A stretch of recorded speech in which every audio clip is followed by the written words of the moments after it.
Coupe du monde des clubs 2025, focus aujourd'hui sur le Bayern Munich, Bayern München, l'ogre bavarois.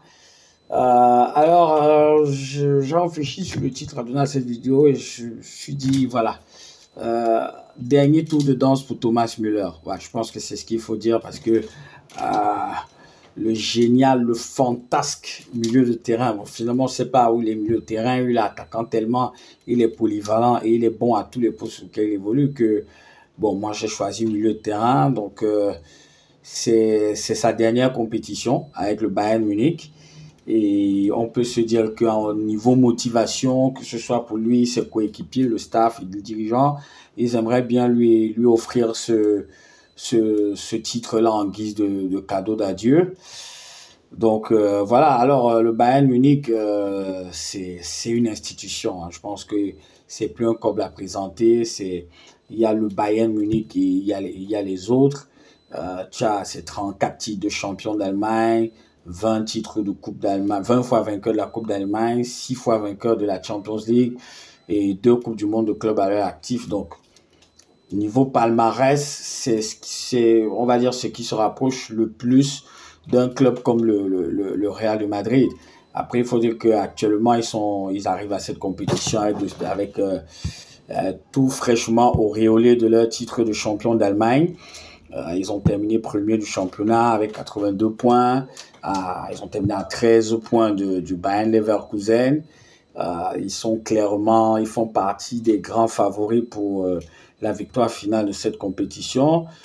Et voilà, après, quand on analyse la saison du Bayern de Munich, il y a quand même un bémol, c'est l'élimination en Coupe d'Allemagne et surtout l'élimination en quart de finale de la Champions League face à l'Inter de Milan, défaite à Munich 2-1 et ils font 2-2 au retour du côté de l'Italie, du CP Meazza à l'Inter.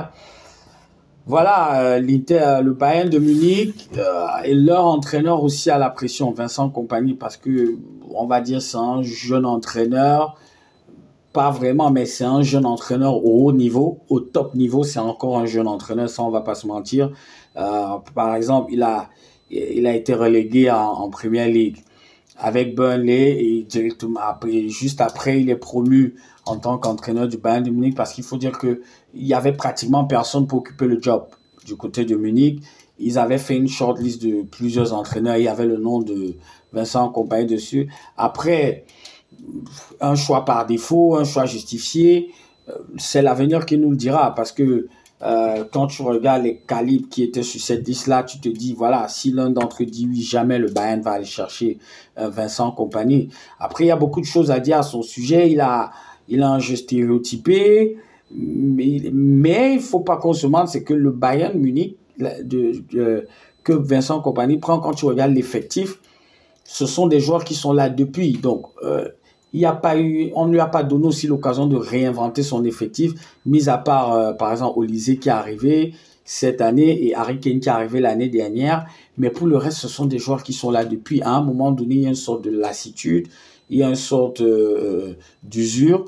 Mais pour sa défense, il a quand même réussi à gagner la Bundesliga. Parce qu'il faut rappeler que l'année dernière, c'est Bayern Leverkusen qui a gagné le titre.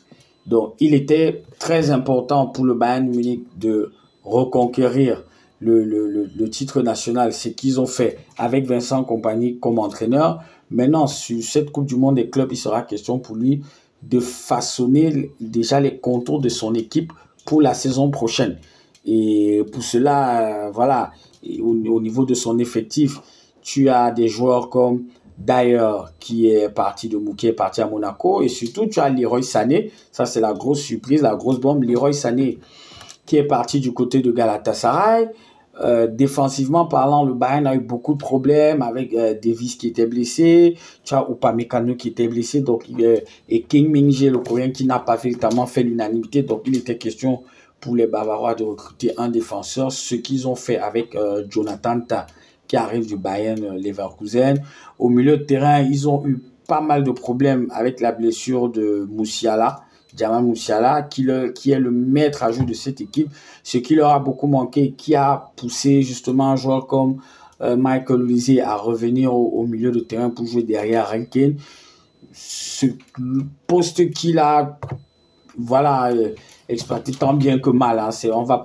On va pas lui jeter la pierre dessus, mais je te dis quand même que ce poste-là, il est véritablement fait pour Jamal Musiala. Donc, avec Upamecano, ils ont terriblement manqué à cette équipe du Bayern Munich. Tu as Manuel Neuer qui a alterné entre blessures et quelques méformes aussi. Mais malgré ça, ils ont réussi à gagner la Bundesliga. C'est à mettre au crédit de Vincent Kompany qui, au niveau de la communication aussi, que ce soit avec les médias, que ce soit avec les joueurs, voilà, il a cet avantage d'avoir été joueur. Ça fait pas longtemps qu'il a arrêté sa carrière. Donc, il sait comment parler aux joueurs et ça, c'est un bonus pour lui. Après, les joueurs phares de cette équipe, bah, évidemment, on commence par Harry Kane, qui a été sacré meilleur joueur de la Bundesliga de cette saison. Sur les 2 saisons qui passent au Bayern Munich, retenez ce chiffre, c'est 91 matchs et 82 buts. Honnêtement, ça claque. Ça veut dire qu'il est resté pratiquement sur les mêmes standards que ceux qu'il avait du côté de Tottenham et il est un bon remplaçant à Lewandowski depuis que ce dernier est parti. Harry Kane a cette faculté à redescendre, à participer au jeu. C'est pas qu'un simple buteur, non, c'est aussi un joueur d'équipe et c'est aussi un leader. Et je pense que pour cette compétition, si le Bayern Munich va véritablement avoir besoin de lui, derrière, tu as Michael Olise qui a été désigné meilleur jeune joueur de la Bundesliga. Michael Olise, c'est 12 buts et 15 passes décisives. Et il est par ailleurs meilleur joueur de la Bundesliga, meilleur jeune joueur de la Bundesliga et meilleur jeune joueur et meilleur passeur aussi. Parce qu'il c'est aussi le meilleur passeur de la Bundesliga. C'est un joueur rapide, technique, altruiste, qui sait s'adapter aux différentes situations de jeu. On l'a notamment observé après la blessure de Jamal Musiala, quand il a fallu qu'il vienne dans le cœur du jeu pour jouer derrière Harry Kane. Voilà, quoi. Le Bayern Munich arrive dans cette compétition étant confiant. Je pense qu'ils ont les armes, ils ont les atouts pour aller au bout. Et malgré la blessure de Musiala, malgré la blessure d'Upamecano, ils ont quand même des joueurs qui peuvent faire le taf, notamment Jonathan Tah derrière et Musiala au milieu de terrain.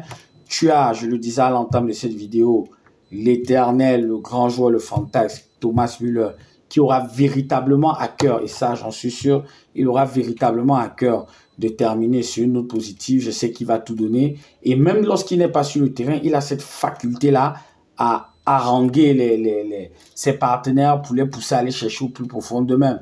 Donc voilà ce qu'on pouvait dire aujourd'hui sur le Bayern, sur la présentation du Bayern Munich dans le cadre de la Coupe du Monde des clubs.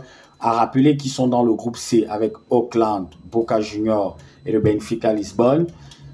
Premier match contre Auckland, voilà, sans risque de me tromper, je pense que ils ont de quoi gagner non seulement ce match mais aussi sortir des poules. Donc voilà ce qu'on pouvait dire sur le Bayern Munich.